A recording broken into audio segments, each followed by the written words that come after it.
આજે આપણે coconut peanut laddu બનાવવા જઈ રહ્યા છીએ. તો આપણે એના માટે રેસીપી જોઈ લઈએ. જો વિડીયો ગમે તો લાઈક, કમેન્ટ અને શેર કરજો. સાથે મારી ચેનલને સબસ્ક્રાઈબ કરવાનું ના ભૂલતા, જેથી આવનારા દરેક વિડીયો નોટિફિકેશન આપને સૌથી પહેલાં મળે.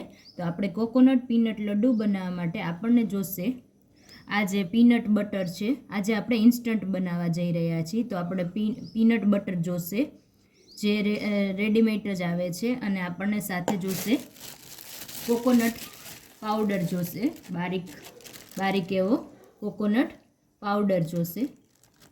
તો આપણને જરૂરિયાત પ્રમાણે અત્યારે હું 2 ચમચી કોકોનટ પાવડર બારીક છે એ લઈ લઉં છું. સાથે હવે આપણે 2 ચમચી આટલું કોકોનટ પાવડર લઈ લીધો છે. સાથે હવે આપણે આ જે છે એ પીનટ બટર છે એ લઈ લેશી. આ જે છે એ કોકોનટ માટે સાથે પીનટ બટર લઈ લેશી. આ છે એ પીનટ બટર છે જે આપણે આમાં એડ કરશી. ટેસ્ટ મુજબ આપણે જેટલો બનાવો એ પ્રમાણે આ પીનટ બટર એડ કરી દેવાનું.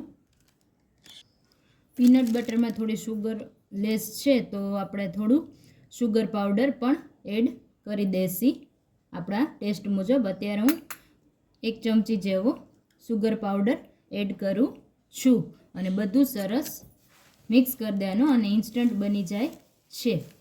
આપણે બધું સરસ હવે એને મિક્સ કરી દેશી, હાથેથી મિક્સ કરી દેશી સરસ બધું. આપણું સરસ મિશ્રણ મિક્સ થઈ ગયું છે. હવે આને આપણે હાથેથી નાના નાના લાડુ વાળી દેશી.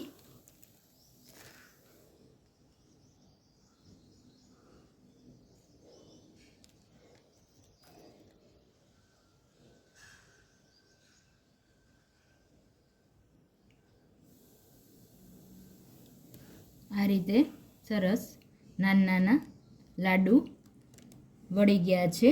આપણે એને પ્લેટમાં લઈ લેશી. આ રીતે લાડુ વાળી લેવાના. ઉપરથી પિસ્તાની કતરણથી ગાર્નિશ કરીશું. આ રીતે આપણો એક લાડુ તૈયાર થઈ ગયો છે, જે ઇન્સ્ટન્ટ બને છે. આ રીતે આપણા બધા લાડુ રેડી થઈ ગયા છે.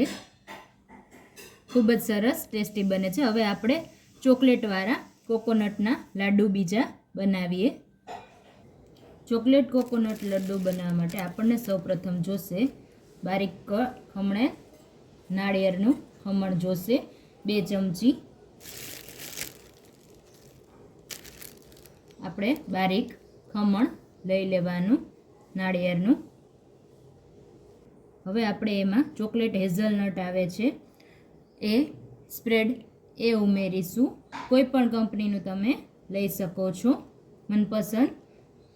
અત્યારે આ ચોકલેટ જરૂર મુજબ આપણે આમાં ઉમેરી દેશી. આ સ્વીટ જ હોય છે એટલે આમાં સુગર ઉમેરવાની જરૂર રહેતી નથી. હવે આને મિક્સ કરી દેશી સરસ.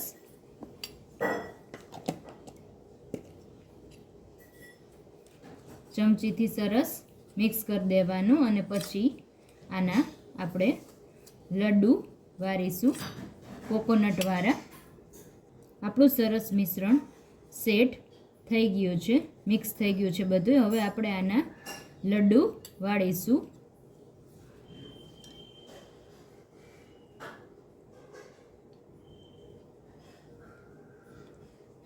જરૂર પડે તો દૂધ પણ ઉમેરી શકો, 1 ચમચી જેટલું.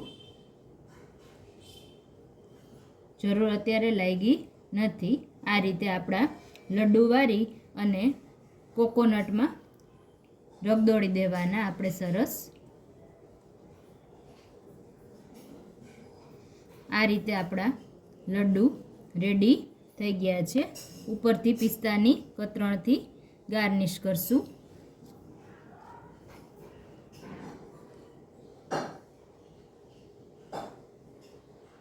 આ રીતે આપણા લડ્ડુ રેડી થઈ ગયા છે.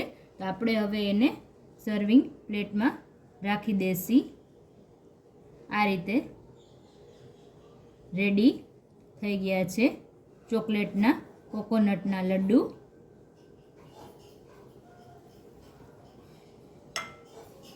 આ રીતે બધા લાડુ વાળી દેશી.